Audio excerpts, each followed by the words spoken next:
저는 올해 61입니다. 매달 400만 원이 들어오는데 이상하죠? 통장엔 늘 돈이 있는데 마음은 점점 불안해졌어요. 남편은 말했습니다. 우린 괜찮잖아. 빚도 없고 연금도 곧 나오고. 그런데 저는 알게 됐습니다. 불안의 이유는 돈이 아니라 계산하지 않은 삶이란 거려. 여보, 커피 한 잔 할래요? 아침 햇살이 거실 창문으로 쏟아져 들어오던 어느 봄날이었다. 남편은 소파에 앉아 신문을 펼치며 여유롭게 고개를 끄덕였다. 나는 61, 남편은 62.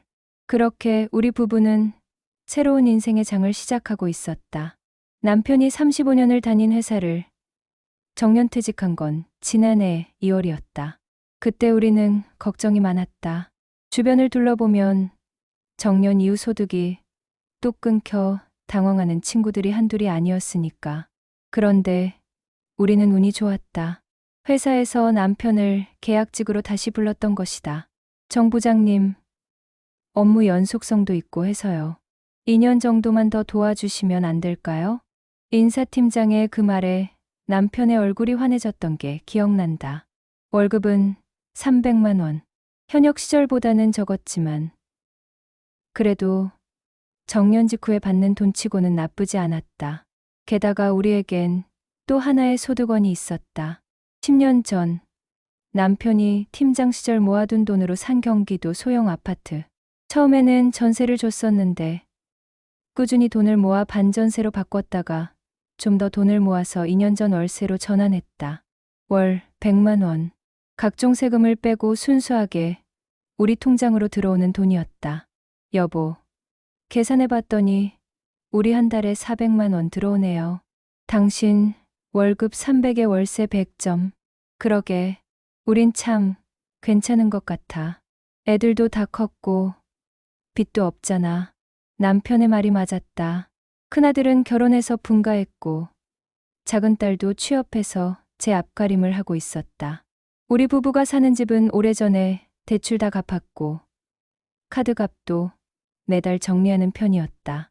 그래, 우린 괜찮았다. 아니, 괜찮다고 생각했다.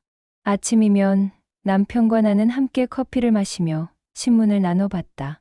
남편은 경제면을, 나는 생활면을 읽었다. 가끔 심심하면 동네 공원을 산책했고 일주일에 한 번은 친구들과 점심을 먹으러 갔다. 이제부터는 여유 있게 살아야지. 젊을 땐 일만 했잖아. 남편의 그 말에 나도 동의했다. 그동안 얼마나 바쁘게 살았나. 애들 키우고 집 마련하고 노후 준비하느라 하루하루가 전쟁 같았다. 이제는 좀 쉬엄쉬엄 살아도 되는 거 아닐까. 그런데 이상했다. 분명 돈은 들어오는데 마음 한구석이 편하지 않았다. 처음엔 그게 뭔지 몰랐다. 그저 정년 이후의 막연한 불안감쯤으로 생각했다. 어느 날 저녁 남편이 통장 정리를 하다가 말했다. 여보, 이번 달 잔고가 좀 줄었네요. 그래요? 얼마나요? 저번 달보다 한 30만 원 정도? 아, 그거야 지난주에 친구들 만나서 외식하고 손주 장난감 사준 거 있잖아. 아, 그렇구나. 남편은 대수롭지 않게 넘겼지만 나는 묘하게 신경이 쓰였다.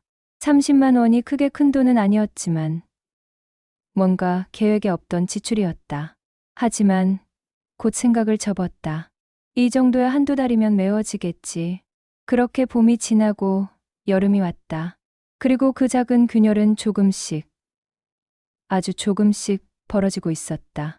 다만 우리가 아직 그걸 눈치채지 못했을 뿐이었다. 어느 토요일 오후 큰아들이 손주를 데리고 집에 왔다. 3살배기 녀석이 할머니, 할아버지를 보더니 까르르 웃으며 달려왔다.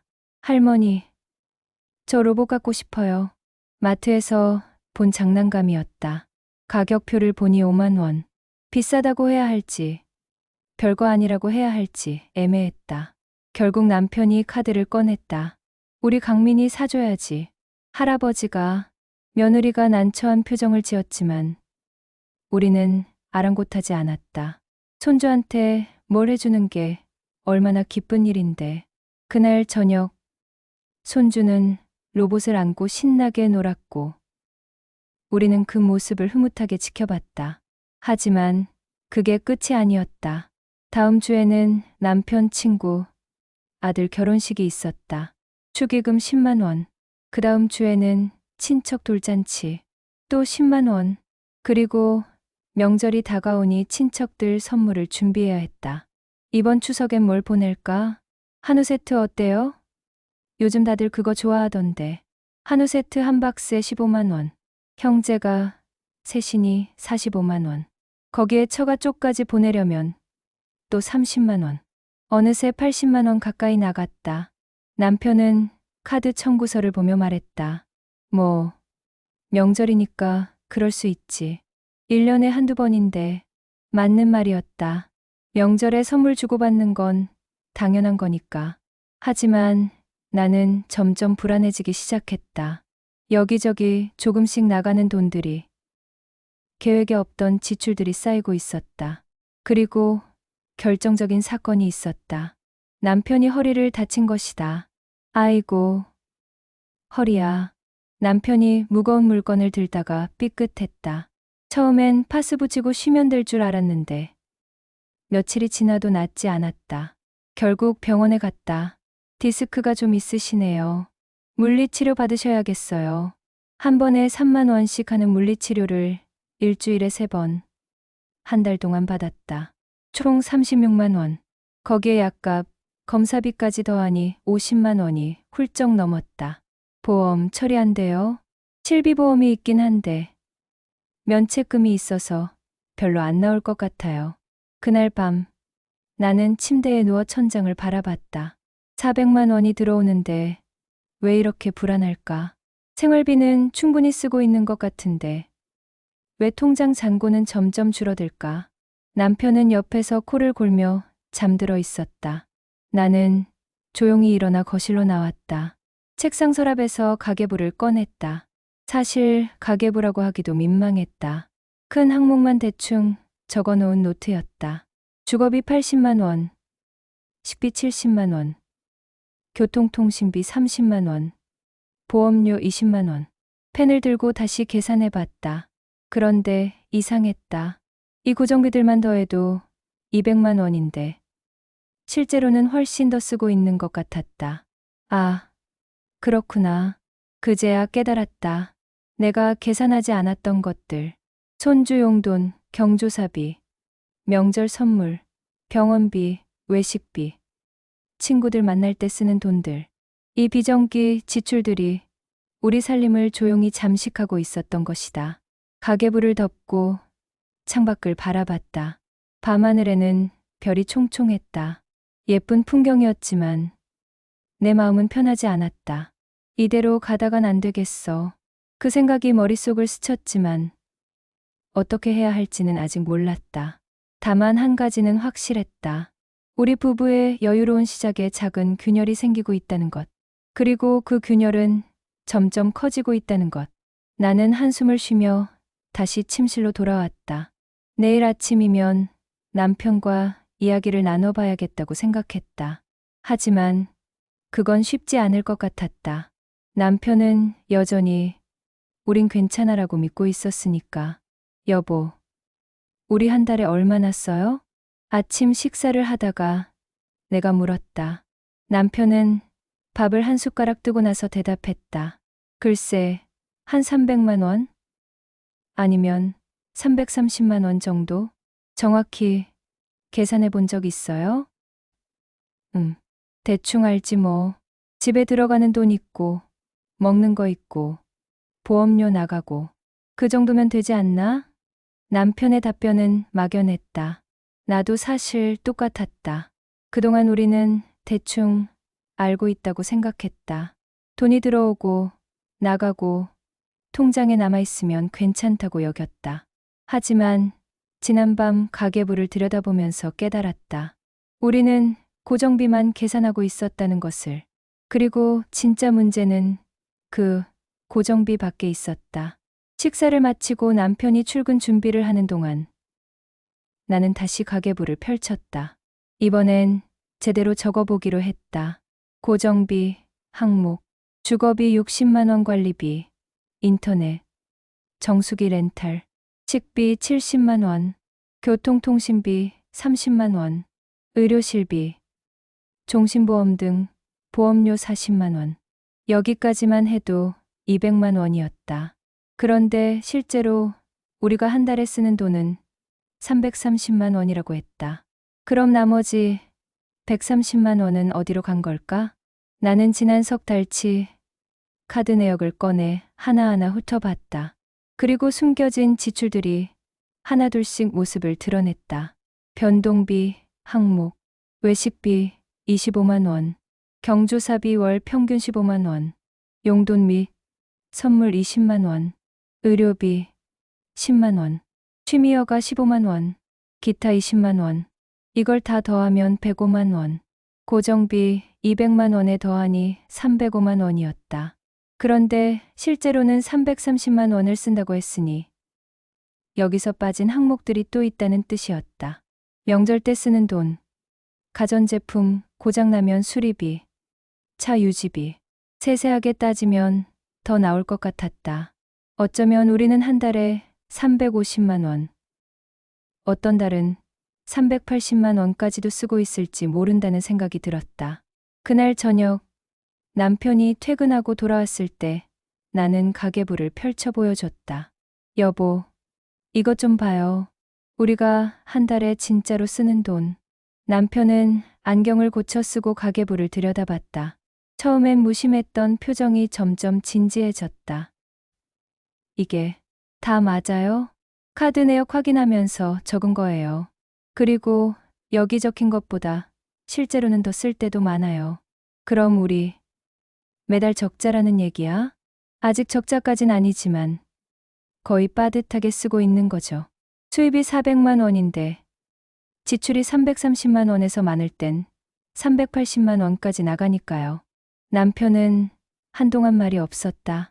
나도 조용히 기다렸다. 사실 이 대화가 쉽지 않다는 걸 알고 있었다. 남편은 평생 돈을 벌어왔고 가장으로서 자부심이 있는 사람이었다. 그런데 정년 이후 재취업했다는 안도감이 막연한 낙관으로 이어진 것 같았다. 그래도 당신, 우리 통장엔 돈이 있잖아요. 적금도 있고, 지금은, 그래요. 하지만 이런 식으로 쓰다 보면 언젠가 문제가 생길 거예요. 무슨 문제? 만약에 당신 계약이 끝나면요? 그럼 수입이 월세 100만 원밖에 안 남잖아요. 남편의 표정이 굳어졌다. 그 가능성을 생각해 본 적이 없었던 것 같았다. 아, 그건 아직 멀었잖아. 계약이 2년짜리니까. 그리고 연장될 수도 있고. 2년이 길다고 생각해요? 벌써 1년이 지났어요. 이제 1년밖에 안 남았어요. 그날 밤 우리는 긴 대화를 나눴다. 남편은 처음엔 방어적이었다. 퇴직했는데 이 정도는 써야지. 언제까지 아껴? 라는 말도 했다. 그 말이 틀린 건 아니었다. 우리는 평생 열심히 살았고 이제 좀 누릴 자격이 있었다. 하지만 나는 말했다. 여보, 누리는 건 좋은데 계획 없이 쓰면 안 돼요. 지금 우리가 쓰는 돈 중에 정말 필요한 것과 그냥 습관적으로 쓰는 것을 구분해야 해요. 예를 들면 주말마다 외식하는 것. 꼭 매주 해야 하나요? 한 달에 2번만 해도 되지 않을까요? 그건 남편이 말을 흐렸다. 사실 외식은 남편이 좋아하는 거였다. 회사 다닐 때는 바빠서 못했으니까 이제는 즐기고 싶다는 마음이 컸다. 그리고 손주 장난감도요. 물론 사주고 싶은 마음은 저도 똑같아요. 하지만 매번 조르는 대로 다 사주면 아이 교육에도 안 좋잖아요. 그건 인정해요. 경조사비도 마찬가지예요. 꼭 가야 하는 곳과 안 가도 되는 곳을 구분해야 해요. 모든 결혼식, 모든 돌잔치에 다 갈 순 없잖아요. 남편은 고개를 끄덕였다. 그리고 한참을 생각하더니 말했다. 당신 말이 맞아. 나도 사실 통장 잔고가 줄어드는 게 신경 쓰였어요. 그런데 뭘 어떻게 해야 할지 몰라서 그냥 넘어갔던 것 같아요. 이제라도 알았으니 다행이죠. 같이 계획을 세워봐요. 우리는 그날 밤 늦게까지 이야기를 나눴다. 어떤 지출을 줄일 수 있을지, 어떤 부분은 꼭 지켜야 할지, 그리고 한 가지 원칙을 정했다. 매달 고정비 200만 원, 변동비 130만 원으로 총 330만 원 안에서 쓰자. 그럼 70만 원은 남기는 거네요? 네. 그걸로 비상금도 만들고 나중에 국민연금 받을 때까지 버티자. 남편은 내 손을 잡았다. 미안해요. 내가 너무 안일했네. 아니에요. 저도 마찬가지였어요. 근데 이제라도 정신 차렸으니 다행이죠. 하지만 마음 한구석은 여전히 불안했다. 계획을 세우는 건 쉬웠지만 실천하는 건 다른 문제였다. 그리고 무엇보다 남편의 계약이 끝나는 그날이 점점 다가오고 있었다. 그날 이후 우리는 조금씩 지출을 줄이기 시작했다. 외식 횟수를 줄이고 경조사는 꼭 가야 하는 곳만 갔다. 손주 장난감도 생일이나 특별한 날에만 사주기로 했다. 한 달이 지나고 카드 청구서를 확인했다. 350만 원에서 310만 원으로 줄었다. 작은 변화였지만 의미 있는 첫걸음이었다. 이 정도면 괜찮은 거 아니요? 남편이 웃으며 말했다. 나도 웃었다. 하지만 여전히 마음 한구석에는 그림자가 드리워져 있었다. 정말 괜찮을까? 계약이 끝나면 우리 어떻게 될까? 그 질문에 대한 답은 아직 찾지 못했다. 다만 한 가지는 확실했다. 우리는 더 이상 막연하게 살 수 없다는 것. 이제는 정확하게 계산하고 계획하고 준비해야 한다는 것. 그리고 그 준비의 시간은 생각보다 빨리 끝나버릴 것 같았다. 계약직 2년 차가 되던 가을이었다. 찬바람이 불기 시작한 어느 날, 남편이 평소보다 일찍 퇴근했다. 현관문을 여는 소리가 들렸을 때 시계를 보니 오후 4시였다. 보통은 6시쯤 들어오는데 이상했다. 어머, 왜 이렇게 일찍 왔어요? 남편은 대답 없이 신발을 벗고 거실로 들어왔다. 표정이 무거웠다. 뭔가 안 좋은 일이 있었다는 걸 직감적으로 알 수 있었다. 앉아요. 물 갖다 줄게요. 괜찮아. 남편은 소파에 주저앉았다. 나도 그 옆에 앉았다. 한참을 침묵이 흘렀다. 나는 기다렸다. 남편이 먼저 입을 열 때까지. 당신. 네. 오늘 팀장님이랑 얘기했어. 무슨 얘기요? 남편은 한숨을 길게 쉬었다. 그리고 무겁게 입을 열었다. 올해까지만 나가면 끝날 것 같대. 순간 귀가 멍해졌다. 알고 있었다. 계약이 언젠가 끝날 거라는 걸. 하지만 막상 그 말을 직접 듣고 나니 실감이 확 왔다. 그럼 몇 월까지인데요? 12월 말까지. 그러니까 이제 3개월 남았네. 연장은 안 되고요? 남편은 고개를 저었다. 회사 쪽에서 새로운 사람 뽑기로 했대. 젊은 사람으로. 그게 장기적으로 낫다고. 그럼 다른 데 알아봐야 하나요? 이 나이에 어디서 받아줘. 게다가 요즘 경기도 안 좋다잖아.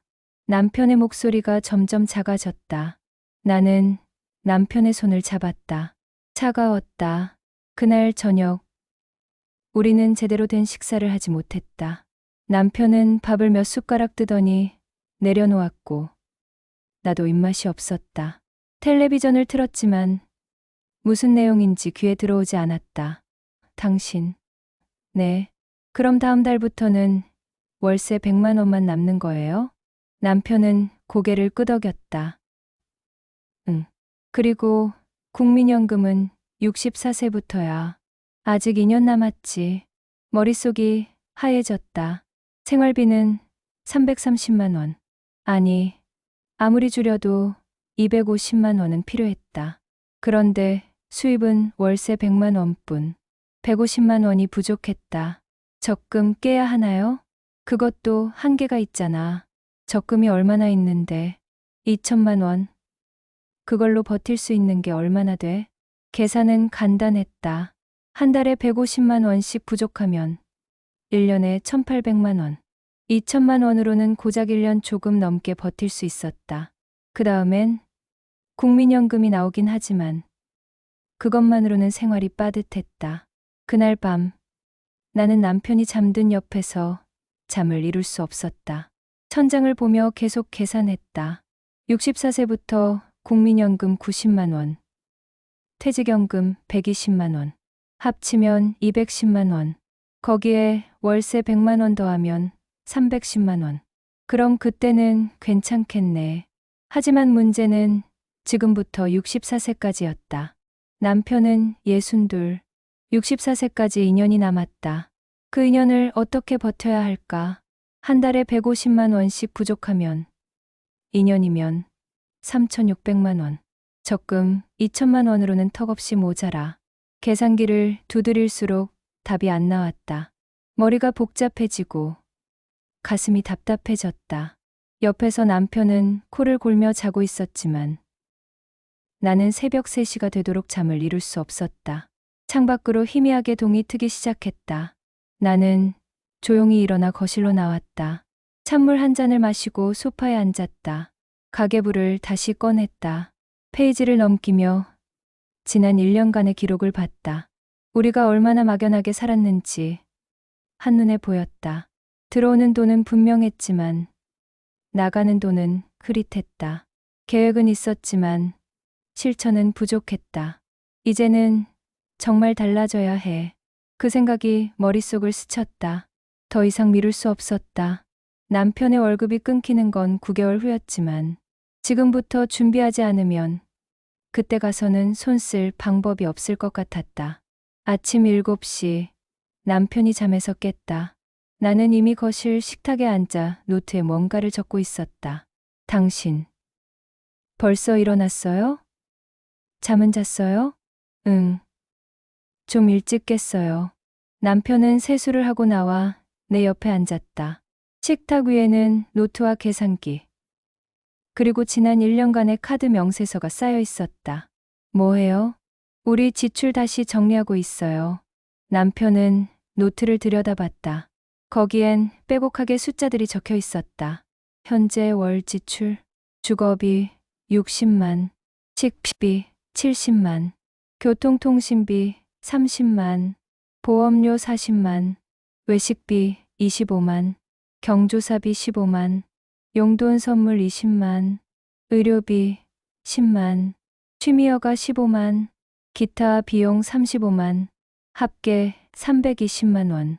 어제 당신이 330만 원 쓴다고 했는데 제가 다시 계산해보니 실제로는 평균 320만 원 정도 나가더라고요. 어떤 달은 350만 원, 어떤 달은 300만 원, 평균하면 320만 원. 그렇구나. 그런데 12월부터 수입이 월세 100만 원만 남잖아요. 그럼 한 달에 220만 원이 부족한 거예요. 남편의 얼굴이 어두워졌다. 숫자로 보니 더 실감이 나는 것 같았다. 그래서 제가 생각해 봤어요. 두 가지 방법이 있어요. 뭔데요? 하나는 지출을 확 줄이는 거. 320만 원을 150만 원 이하로 줄이면 적금 안 깨고도 버틸 수 있어요. 150만 원으로 어떻게 살아요? 남편의 반응은 예상했던 그대로였다. 나도 솔직히 가능할지 의문이었다. 그래서 두 번째 방법이에요. 지출도 줄이되 수입을 늘리는 거. 수입을 내가 다시 취직하는 건 현실적으로 어렵잖아. 당신이 아니라 제가요. 남편이 눈을 크게 떴다. 당신이 지금 일하려고? 왜 안 돼요? 저도 61예요. 아직 일할 수 있어요. 하지만 남편이 말을 잇지 못했다. 평생 남편이 돈을 벌고 내가 집을 지켰던 우리 부부였다.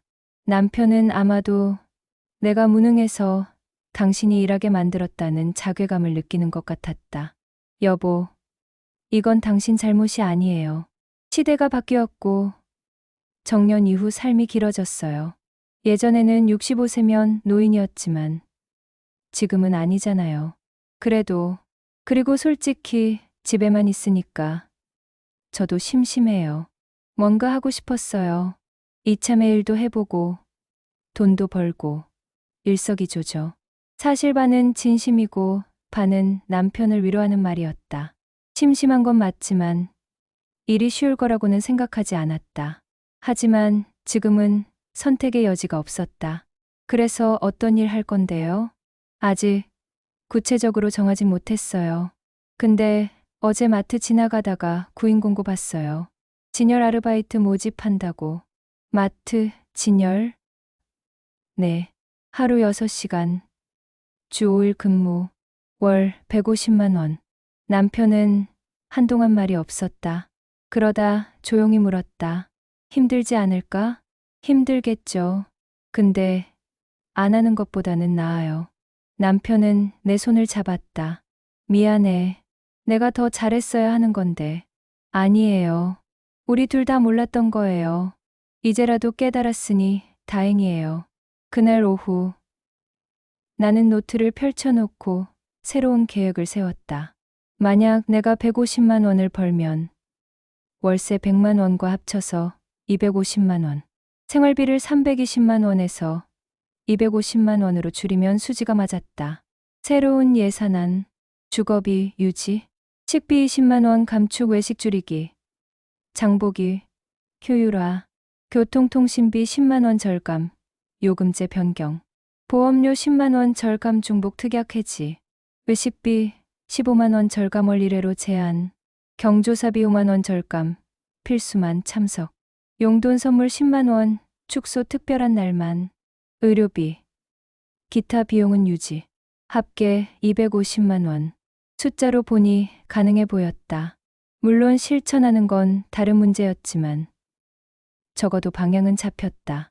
저녁에 남편이 퇴근하고 돌아왔을 때 나는 새로운 예산안을 보여줬다. 이렇게 하면 될 것 같아요. 남편은 노트를 보며 하나하나 짚어갔다. 식비를 50만 원으로 줄일 수 있을까? 할 수 있어요. 외식 줄이고 장 볼 때 계획적으로 사면 돼요.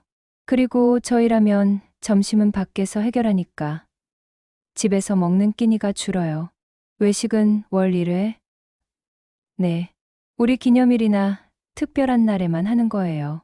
남편은 아쉬운 표정을 지었지만 고개를 끄덕였다. 경조사비도 줄이고 친한 친구나 가까운 친척만 가요. 직장 동료 자녀 결혼식 같은 건 축의금만 소액 보내는 걸로 하고요. 손주한테 주는 용돈도 줄여야 하나. 이 부분이 제일 아팠다. 손주 얼굴 보는 게 우리 부부의 큰 낙이었으니까. 생일이나 명절, 아주 특별한 날에만 주기로 해요. 매번 주면 아이도 당연하게 생각하고 오히려 교육에 안 좋아요. 남편은 한참을 생각하더니 말했다. 알겠어요. 당신이 일까지 하겠다는데 나도 협조해야죠. 고마워요. 그런데 당신 정말 괜찮겠어? 마트 일이 생각보다 힘들 텐데. 해봐야 알죠. 안 되면 다른 일 찾으면 되고. 사실 두려웠다. 61의 나이에 처음 해보는 일이었다. 젊은 사람들도 힘들다는 마트 일을 내가 할 수 있을까? 하지만 그 두려움보다 더 큰 건 우리 노후를 지켜야 한다는 절박함이었다. 그날 밤 나는 노트 마지막 페이지에 이렇게 적었다. 목표 2년간 버티기. 월 수입 250만 원, 내 급여 150, 월세 100, 월 지출 250만 원. 64세부터 국민연금, 퇴직연금, 수령. 2년. 딱 2년만 버티면 돼. 중얼거리며 펜을 내려놓았다. 종이 위의 계획은 완벽해 보였다. 하지만 현실은 종이처럼 매끄럽지 않을 거라는 걸 알고 있었다. 그래도 괜찮았다.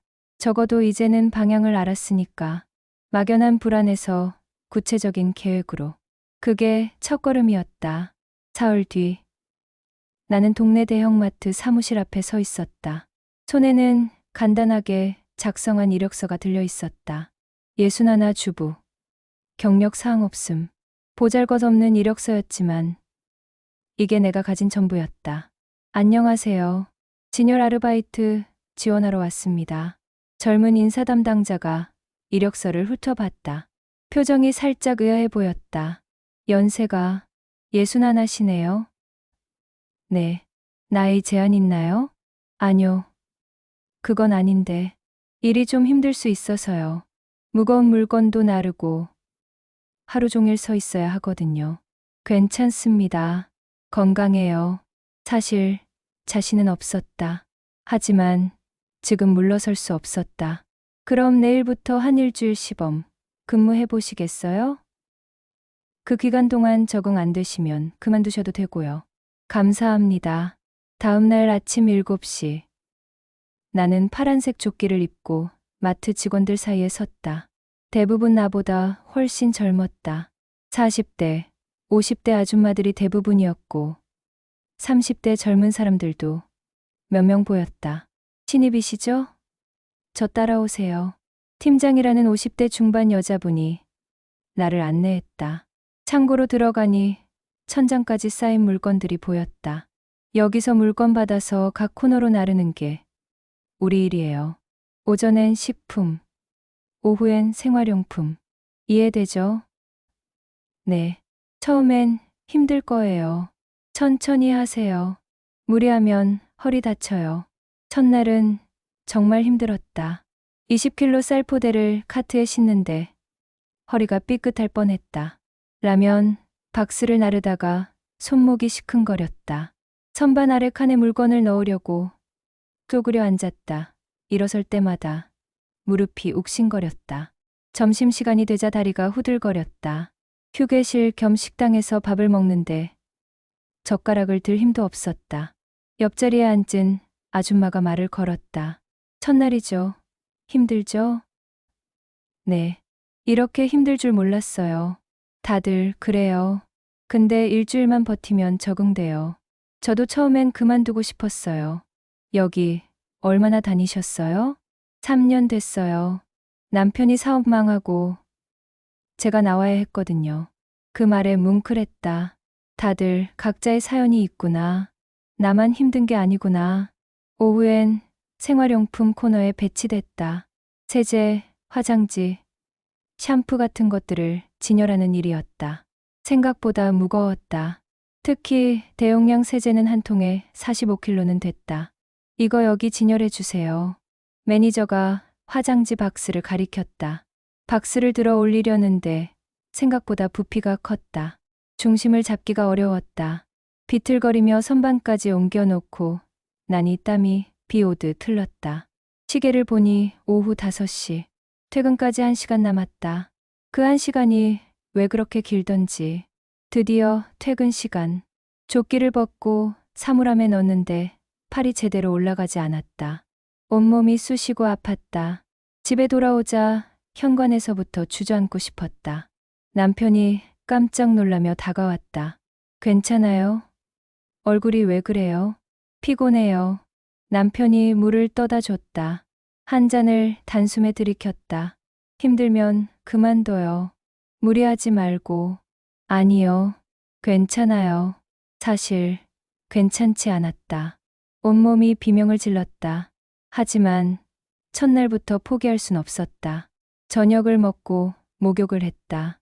뜨거운 물에 몸을 담그니 조금 나아지는 것 같았다.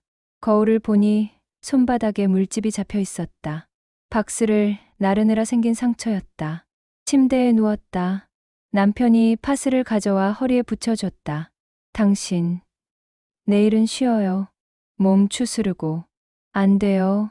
시범, 근무 기간이에요. 빠지면 잘린다고요. 그래도 괜찮아요.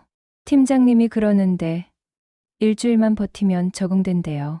정말 괜찮겠어요? 나는 남편의 손을 잡았다. 당신이 35년 동안 회사 다녔잖아요. 저도 할 수 있어요. 이건 우리 둘을 위한 거예요. 남편의 눈가가 촉촉해졌다. 고마워요. 그리고 미안해. 미안할 거 없어요. 우리 같이 이겨내는 거예요. 다음 날도, 그 다음 날도 힘들었다.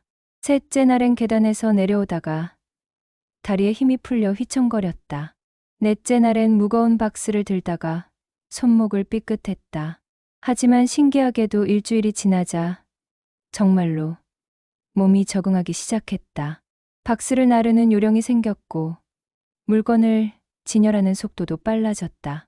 무엇보다 마음이 달라졌다. 250만 원이 우리 삶을 지탱할 거야. 급여 명세서를 받던 날 나는 그 종이를 한참 들여다봤다. 150만 원. 생애 처음 내 이름으로 받는 월급이었다. 집에 돌아와 남편에게 보여줬다. 여보, 이거 봐요. 제 월급이에요. 남편이 명세서를 보며 웃었다. 당신이 벌던 300만 원보단 적지만. 아니요. 우리한테 지금 제일 필요한 돈이에요. 250만 원이 우리를 살릴 거야. 그날 이후 나는 다시 나 자신을 믿기 시작했다. 61. 늦은 나이가 아니었다. 아직 할 수 있다. 우리 노후를 지킬 수 있다. 마트 일을 하면서 깨달은 게 있었다. 돈의 가치였다. 예전에는 10만 원, 20만 원을 쉽게 썼다. 하지만 이제는 달랐다. 그 돈을 벌기 위해 내가 얼마나 많은 박스를 날라야 하는지 알았다. 어느 날 손주가 장난감을 사달라고 조를 때 나는 부드럽게 말했다. 강민아, 이번엔 참자. 다음에 생일 때 더 좋은 거 사줄게. 싫어요. 손주가 떼를 썼지만 나는 흔들리지 않았다. 옆에 있던 며느리가 미안한 표정을 지었다. 어머님, 괜찮아요. 강민아, 할머니 말씀 들어. 집에 돌아온 남편이 물었다. 강민이한테 장난감 안 사줬다며요? 네. 이번엔 안 됐어요. 서운하진 않아요? 서운하죠. 근데 이제는 구분할 수 있어요. 주고 싶은 것과 줘야 하는 것을. 남편이 내 어깨를 토닥였다. 당신, 정말 강해졌어요. 강해진 게 아니라 현실을 알게 된 거예요. 그렇게 한 달, 2달이 지났다. 마트 일은 여전히 힘들었지만 이제는 익숙해졌다. 그리고 무엇보다 통장에 매달 찍히는 150만 원이 우리에게 희망을 줬다. 마트 일을 시작한 지 3개월이 지났을 무렵 우리 부부는 거실 식탁에 마주 앉았다. 테이블 위에는 지난 3개월간의 가계부가 펼쳐져 있었다. 당신, 이거 봐요. 우리 정말 잘하고 있어요. 남편이 가계부를 가리키며 말했다. 9월 지출 245만 원, 10월 248만 원, 11월 252만 원. 목표였던 250만 원을 거의 지키고 있었다. 근데 여보, 한 가지 더 해야 할 게 있어요. 뭔데요? 월세요. 이번 갱신할 때 인상해야 할 것 같아요. 남편의 얼굴이 굳어졌다. 세입자분한테 미안한데 저도 알아요. 근데 시세를 찾아봤어요. 우리 아파트랑 비슷한 곳이 월세 120만 원 받더라고요. 그렇게나 높아요? 네. 우리가 100만 원 받는 게 오히려 저렴한 거예요. 5만 원만 올려서 105만 원 받으면 어떨까요? 남편은 한참을 고민하더니 고개를 끄덕였다. 그래요. 세입자분께 양해를 구해봅시다. 다음 날 남편이 세입자에게 전화를 걸었다. 나는 옆에서 조마조마하게 지켜봤다. 네, 그게 죄송한데요. 이번 재계약 때는 물가도 오르고 해서 월세를 조금 올려야 할 것 같습니다. 네. 5만 원만. 아, 괜찮으시다고요? 감사합니다. 전화를 끊은 남편이 안도의 한숨을 쉬었다. 다행히 이해해 주시네요. 시세보다 싸다는 거 아신대요. 그럼 이제 월 수입이 255만 원이 되는 거네요. 제 월급 150만 원에 월세 105만 원. 생활비 250만 원 쓰면 5만 원 남는 거고요. 적은 돈이었지만 흑자라는 게 중요했다. 더 이상 적금을 깨지 않아도 됐다. 그날 저녁 우리는 지출 항목을 하나하나 점검했다. 3개월간 실천하면서 어떤 게 효과가 있었고 어떤 게 어려웠는지 돌아봤다. 식비 50만 원은 잘 지켜지는 것 같아요. 그렇죠? 외식을 줄이니까 확실히 차이가 나더라고요. 예전에는 주말마다 외식을 했었다. 한 번에 6만 원, 8만 원씩 썼다. 하지만 이제는 한 달에 한 번. 그것도 특별한 날에만 했다. 대신 집에서 좀 더 신경 써서 요리했다. 통신비도 많이 줄었어요. 요금제 바꾼 게 효과가 있었나 봐요. 당신이 알뜰폰으로 바꿨잖아요. 그것도 크죠. 남편도 통신비를 줄이기 위해 대형 통신사에서 알뜰폰으로 갈아탔다. 한 달에 5만 원 정도 아꼈다. 보험도 정리 잘했어요. 중복 특약 해지하고 처음엔 불안했는데 보험 설계사가 설명해 주니까 괜찮더라고요. 꼭 필요한 것만 남기고. 하지만 어려운 부분도 있었다. 경조사비는 좀 힘들어요. 딱 끊어지지가 않아요. 그래도 예전보다는 많이 줄였잖아요. 회사 동료 결혼식은 안 가기로 했고. 대신 가까운 친구나 친척 결혼식은 가야 하니까. 그건 어쩔 수 없죠. 손주 용돈도 마찬가지였다. 한 달에 한 번 정도는 손주가 놀러 왔고, 그때마다 손빈손으로 보낼 수 없었다. 하지만 예전처럼 조르는 대로 다 사주진 않았다. 그래도 우리 잘하고 있어요. 처음 계획했던 대로 거의 지켜지고 있잖아요. 남편이 내 손을 잡았다. 당신 덕분이에요. 당신이 일하지 않았으면 이렇게 못했을 거예요. 우리 둘 다 노력한 거죠. 사실 남편도 많이 변했다. 예전에는 돈 쓰는 것에 대해 무심했는데 이제는 하나하나 따져보게 됐다. 마트에서 장을 볼 때도 가격을 비교하고 할인 상품을 찾았다. 그런데 여보, 한 가지 더 제안이 있어요. 뭔데요? 우리 매달 남는 5만 원. 그냥 쓰지 말고 따로 모읍시다. 비상금으로? 네. 앞으로 무슨 일이 생길지 모르잖아요. 병원비가 갑자기 나갈 수도 있고, 집에 고칠 데가 생길 수도 있고. 좋은 생각이에요. 우리는 그날부터 비상금 통장을 만들기로 했다. 매달 5만 원씩 넣으면 1년에 60만 원. 2년이면 120만 원이었다. 큰 돈은 아니었지만 없는 것보다는 나았다. 그리고 당신, 이제 집안일 좀 도와줘야 해요. 당연하죠. 뭐 하면 돼요? 청소, 빨래, 설거지. 제가 일하느라 힘드니까 당신이 좀 해줘요.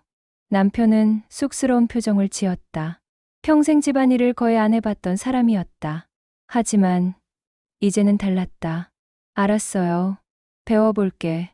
처음에는 서툴렀다. 빨래를 한 번에 하다가 흰옷의 색깔이 배기도 했다. 하지만 점점 나아졌다. 한 달쯤 지나자 남편은 제법 능숙하게 집안일을 했다. 내가 퇴근하면 식탁이 깨끗하게 정리되어 있었고 빨래도 개켜져 있었다. 여보, 고마워요. 이 정도야 당연하죠. 당신이 밖에서 힘들게 일하는데 어느 날 저녁 남편이 저녁을 차려놨다. 된장찌개에 김치볶음, 계란말이. 간단한 메뉴였지만 정성이 느껴졌다. 우와, 이거 당신이 다 한 거예요? 인터넷 보고 따라했어. 맛있어요? 한 숟가락 떠먹어 봤다. 된장찌개가 짜긴 했지만 마음만은 충분히 전해졌다. 맛있어요. 정말. 그날 밤 우리는 소파에 나란히 앉아 텔레비전을 봤다. 예전과 달라진 게 있다면 이제는 편안한 마음으로 볼 수 있다는 것이었다. 당신, 우리 잘 버티고 있죠? 그럼요. 벌써 3개월이나 지났잖아요. 앞으로 21개월 더 버티면 되는 거예요. 그러면 당신 64세. 국민연금 나오는 거죠. 네. 그때까지만 버티면 돼요. 21개월. 길면 길고 짧으면 짧은 시간이었다. 하지만 우리는 해낼 수 있을 것 같았다. 지난 3개월을 버텼으니까. 가계부를 덮으며 나는 중얼거렸다. 우리가 한 건 소비를 줄인 게 아니라 삶의 구조를 바꾼 거예요. 무슨 뜻이야? 예전엔 돈이 들어오면 쓰고 남으면 저축했죠. 근데 이제는 반대예요. 필요한 만큼만 쓰고 나머지는 미래를 위해 남기는 거예요. 아, 우선순위가 바뀐 거네요. 맞아요. 소비가 1순위가 아니라 생존이 1순위가 된 거죠. 그 말이 씁쓸하게 들릴 수도 있었다. 하지만 나는 그렇게 느끼지 않았다. 오히려 명확해진 것 같았다. 우리가 무엇을 위해 사는지, 무엇이 정말 중요한지. 여보, 우리 이번 주말에 공원 산책할까요? 좋지. 돈 안 드는 데이트. 그래도 커피는 한 잔씩 마셔요. 편의점 커피. 테이크아웃 커피요? 2,000원이면 되겠네. 네. 그 정도면 우리 예산에 무리 없어요. 주말 오후 우리는 동네 공원을 걸었다. 편의점 커피를 손에 들고 낙엽 떨어지는 길을 천천히 걸었다. 예전에는 카페에 가서 5,000원, 6,000원짜리 커피를 마셨었다. 하지만 이제는 2,000원짜리 커피도 충분히 행복했다. 당신, 저기 벤치에 앉아요. 벤치에 앉아 커피를 홀짝이며 앞을 바라봤다. 아이들이 뛰어놀고 강아지가 꼬리를 흔들고 노부부가 손을 잡고 걸었다. 여보, 저 노부부 봐요. 응, 저분들 우리보다 나이 많아 보이는데 저렇게 다정하게 걸어요. 우리도 저렇게 늙어가야지. 맞아요. 그러려면 지금 잘 버티는 수밖에 없어요. 남편이 내 어깨에 머리를 기댔다. 당신 덕분에 우리 이렇게라도 버틸 수 있는 것 같아요. 우리 둘 다 잘하고 있어. 그날 집에 돌아와 가계부에 한 줄 적었다. 교훈 소비를 줄인 게 아니라 마음을 지킨다. 예전에는 돈을 쓰는 게 행복이라고 생각했다. 외식하고 선물하고 여행 가는 게 삶의 질이라고 믿었다. 하지만 이제는 알았다. 진짜 삶의 질은 불안 없이 살 수 있는 것, 미래를 준비할 수 있는 것이었다. 250만 원으로 사는 게 초라해 보일 수 있었다. 하지만 우리에게 그건 초라함이 아니라 지혜였다. 현실을 직시하고 계획을 세우고 실천하는 것. 그게 우리 부부의 새로운 원칙이 됐다. 12월 말이 되자 남편의 계약이 끝났다. 계약 연장은 없었다. 마지막 날, 남편은 35년을 몸담았던 회사를 떠났다. 계약직 2년까지 합치면 37년이었다. 이제 정말 끝이네요. 응. 근데 괜찮아요. 우리 준비했잖아요. 실제로 우리는 준비되어 있었다. 남편 월급 300만 원이 사라졌지만 당황하지 않았다. 내 월급 150만 원과 월세 105만 원으로 255만 원. 생활비 250만 원을 감당할 수 있었다. 이제 당신이 우리 가장이야. 무슨 소리예요? 우리 둘 다 가장이죠. 남편은 웃었다. 그리고 진심으로 말했다. 당신이 없었으면 우리 어떻게 됐을까? 당신도 마찬가지예요. 집안일 다 맡아주잖아요. 그렇게 우리는 새로운 균형을 찾아갔다. 내가 돈을 벌고 남편이 집을 지켰다. 역할이 바뀌었지만 마음은 그 어느 때보다 단단했다. 그날 밤 가계부 마지막 페이지에 계획을 적었다. 숫자로 보니 희망이 보였다. 2년만 더 버티면 됐다. 그리고 우리는 할 수 있었다. 이미 3개월을 해냈으니까. 여보, 잘 자요. 당신도 잘 자요. 내일도 힘낼 거죠? 당연하죠. 불을 끄고 누웠다. 어둠 속에서 남편의 숨소리가 들렸다. 규칙적이고 편안한 숨소리. 나도 눈을 감았다. 우리 할 수 있어. 그 생각과 함께 잠에 들었다. 2해가 흘렀다. 그 인연은 결코 쉽지 않았다. 나는 마트에서 하루도 빠지지 않고 일했다. 한겨울에도 무더운 여름에도 몸이 아플 때도 출근했다.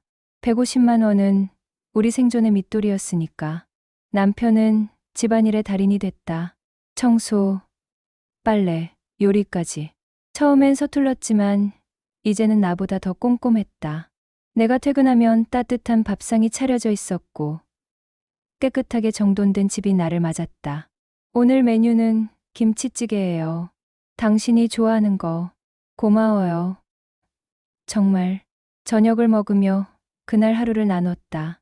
남편은 장본 이야기를, 나는 마트에서 있었던 일을 얘기했다.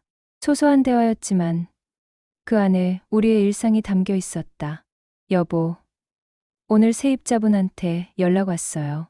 이번 재계약 때 월세 또 올려도 되냐고 물어봤는데 괜찮대요. 얼마나 올리기로 했어요? 5만 원, 110만 원으로. 그럼 이제 우리 월 수입이 260만 원이 되는 거네요. 네. 생활비는 여전히 250만 원 안에서 잘 지키고 있고요. 가계부를 펼쳐보니 우리는 약속을 잘 지키고 있었다. 어떤 달은 245만 원, 어떤 달은 255만 원, 평균 250만 원을 유지했다. 비상금, 통장은 얼마나 모였어요? 2년 동안 120만 원 모았어요. 한 번도 안 깨고. 대단해요. 우리. 남편이 웃으며 말했다. 나도 웃었다. 정말 대단했다. 2년 전에는 상상도 못했던 일이었다. 그리고 드디어 그날이 왔다. 남편의 64세 생일. 여보, 생일 축하해요. 고마워요. 근데 오늘이 특별한 이유가 또 있죠? 국민연금. 맞아요. 오늘부터 받을 수 있어요. 국민연금 90만 원. 그리고 퇴직연금 120만 원. 35년 직장 생활의 결실이었다. 거기에 내 월급 150만 원과 월세 110만 원까지 더하면 총 470만 원. 하지만 우리는 계획을 세웠다. 이제 내가 마트 일을 그만두기로. 당신, 이제 그만 쉬어요. 2년 동안 정말 고생 많았어. 괜찮아요. 할만했어요. 아니에요. 이제는 내가 받는 연금으로 충분해. 계산해보니 그랬다. 국민연금 90만 원, 퇴직연금 120만 원, 월세 110만 원, 합치면 320만 원, 생활비 250만 원을 쓰고도 70만 원이 남았다. 그럼 이제 진짜로 여유가 생기는 거네요. 네. 매달 70만 원씩 저축할 수 있어요. 나는 마트에 사직서를 냈다. 2년간 함께 일했던 동료들이 아쉬워했다. 언니, 그동안 고생했어요. 건강하세요. 고마워요. 여러분도. 마지막 날, 조끼를 벗어 사물함에 넣었다. 2년 동안 나를 지탱해준 그 조끼. 감사한 마음이 들었다. 집으로 돌아오는 길, 발걸음이 가벼웠다. 이제는 매일 아침 7시에 일어나지 않아도 됐다. 무거운 박스를 나르지 않아도 됐다. 하지만 후회는 없었다. 그 인연이 우리를 살렸으니까. 여보, 다녀왔어요. 어떻게 됐어요? 다 정리했어요. 이제 자유해요. 남편이 나를 꼭 안아줬다. 정말 수고했어요. 당신 덕분에 우리 이렇게 됐어요. 우리 함께 한 거죠. 그날 저녁, 우리는 오랜만에 외식을 했다. 근처 한정식집. 1인분에 2만 원이었지만 오늘만큼은 괜찮았다. 축하할 일이 있었으니까. 건배해요. 우리의 새로운 시작을 위해. 건배. 식사를 하며 지난 2년을 돌아봤다. 힘들었지만 의미 있는 시간이었다. 우리는 배웠다. 계획의 중요성을, 실천의 가치를, 그리고 서로를 믿는 법을. 이제 뭐 하고 싶어요? 남편이 물었다. 글쎄요. 그냥 편하게 살고 싶어요. 당신은요? 나도. 그리고 가끔 여행도 가고. 좋아요. 돈 걱정 없이. 우리는 웃었다. 이제는 정말로 돈 걱정 없이 살 수 있었다. 매달 70만 원씩 모으면 1년이면 840만 원. 그 돈으로 국내 여행 정도는 충분히 갈 수 있었다. 봄날의 오후, 창가에 햇살이 따뜻하게 내려앉았다. 나는 소파에 앉아 책을 읽고 있었고, 남편은 부엌에서 커피를 내리고 있었다. 여보, 커피 나왔어요. 남편이 커피 2잔을 들고 왔다. 우리는 나란히 앉아 커피를 홀짝였다. 창밖으로 벚꽃이 흐드러지게 피어 있었다. 이제 정말 여유롭네요. 그러게요. 이젠 월급이 없어도 걱정이 안 돼요. 그건 우리가 계산했기 때문이에요. 남편이 웃으며 고개를 끄덕였다. 나는 서재에서 가계부를 가져왔다. 3년간의 기록이 고스란히 담긴 노트. 여보, 이거 봐요. 우리 정말 잘했어요. 남편이 가계부를 보며 감회에 젖은 표정을 지었다. 3년 전만 해도 막막했는데. 맞아요. 남편 계약 끝난다는 소리 들었을 때 얼마나 불안했는지 몰라요. 나도 그랬어요. 솔직히 어떻게 해야 할지 몰랐어요. 근데 우리 해냈잖아요. 그랬다. 우리는 해냈다. 막연한 불안을 구체적인 계획으로 바꿨고 계획을 실천으로 옮겼다. 그 결과가 지금의 평온이었다. 당신 후회되는 거 없어요? 남편이 물었다. 후회요? 무슨? 마트에서 2년 동안 일한 거 힘들었잖아요. 나는 고개를 저었다. 하나도 안 후회돼요. 오히려 그 경험이 저를 강하게 만들었어요. 그리고 돈의 가치를 알게 됐고요. 나도 그래요. 집안일 하면서 당신이 얼마나 고생했는지 알게 됐어요. 우리는 웃었다. 역할이 바뀌면서 서로를 더 이해하게 됐다. 창밖을 보니 손주를 데리고 큰아들이 오고 있었다. 초인종이 울렸다. 할머니, 할아버지, 어머, 우리 강민이. 어서 와. 손주는 이제 5살. 쑥쑥 자라고 있었다. 며느리가 과일 바구니를 내밀었다. 어머님, 이거 드시라고요. 고마워요. 강민이, 할머니한테 와봐. 손주를 무릎에 앉혀놓고 재미난 이야기를 들려줬다. 예전처럼 장난감을 사주진 않았지만 손주는 할머니, 할아버지랑 있는 게 더 좋은 것 같았다.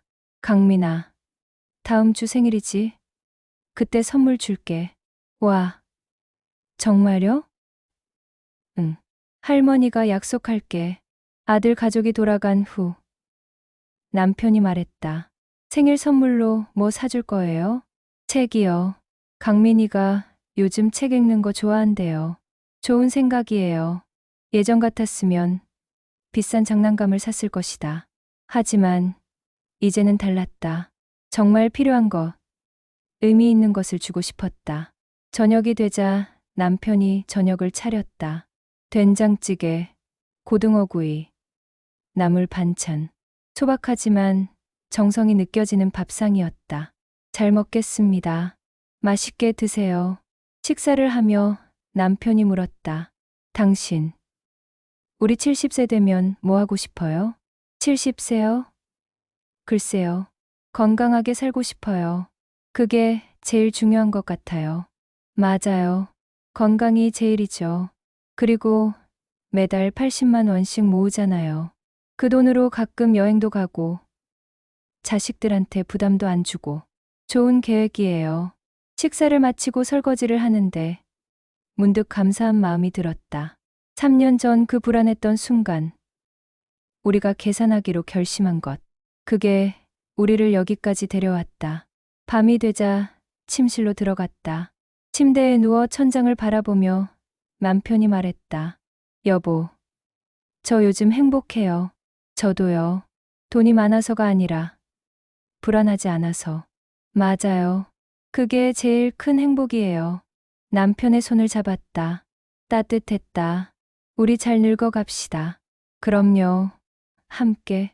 불을 끄고 눈을 감았다. 창밖에서 봄바람이 불어왔다. 부드럽고 따뜻한 바람. 그 바람처럼 우리의 노후도 평온했다. 계산으로 시작해서 평온으로 끝나는 인생이 막연함은 불안으로, 계산은 대비로 이어진다. 그 단순한 진리가 우리 인생 이막의 가장 든든한 연금이었다. 숫자는 거짓말하지 않았고 계획은 우리를 배신하지 않았다. 이제 우리는 알았다. 노후의 평온은 많이 버는 것이 아니라 정확히 아는 것에서 시작된다는 것을. 그리고 그 알미 우리를 자유롭게 했다.